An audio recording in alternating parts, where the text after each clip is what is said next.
All right, thank you, Halen. Time now for News Talk. We're joined by Rick Bumgardner from Roxy's Downtown. He's the artistic director there. He's also directing Urinetown, which is opening up really tomorrow, so just about 24 hours away for that. Rick, tell us about the show, first of all. I'm in the show, so we'll kind of go back and forth on the discussion here. But just kind of tell us why you chose this show for the current time.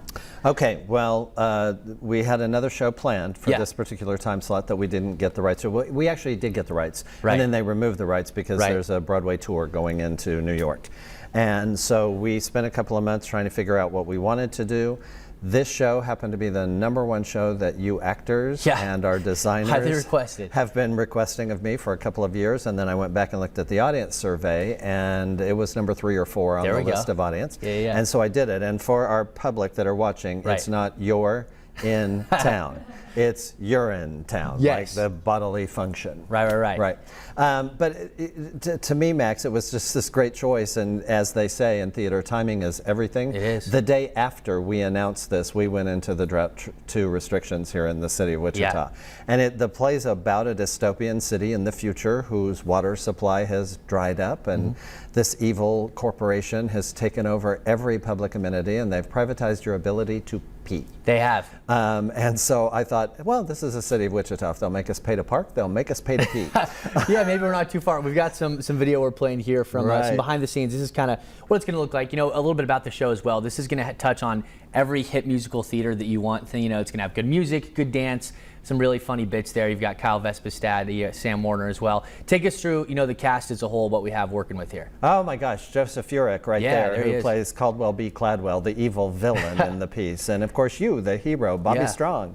And Claire Gehrig is in it. You mentioned Kyle and Sam. Megan Parsley. It's just Wichita's iconic actors on the stage at Roxy's Downtown for the close of our 24-25 season. Very distinct characters too. We've got some photos we'll show you here in a sec as well. And, you know, take us through also working on this show. Obviously it's very funny, but as you mentioned, there is a deeper meaning, kind of a deeper focus as well underlined with the script here. Yeah, as anybody who's ever met me knows, I want our stories to have a communication and a conversation with our audience in the dark. And so this show, while it is darkly comedic, it also sends a message about social responsibility.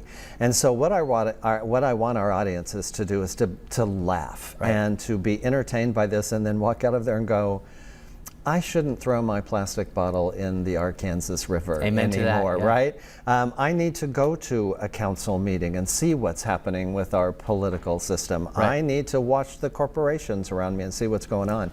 And that's the point of Urinetown. It came about 26 years ago. It was highly controversial at that time, and the public didn't understand necessarily why they were laughing at these things about this foreboding of the future. And we kind of find ourselves there. But the cool thing about the authors, Mark Holman and Greg Kotis, is that they spoof Broadway.